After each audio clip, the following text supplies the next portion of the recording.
Ya Allah, Engkau perintahkan aku berikhtiar mencari kerja, aku lakukan.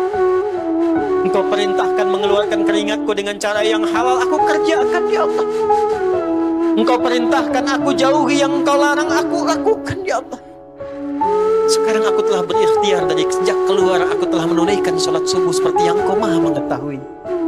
Dan menjelang malam aku mengadukan bahkan di rumahmu ya Allah, hanya untuk sesuap nasi bagi istri dan anakku dari yang halal itu.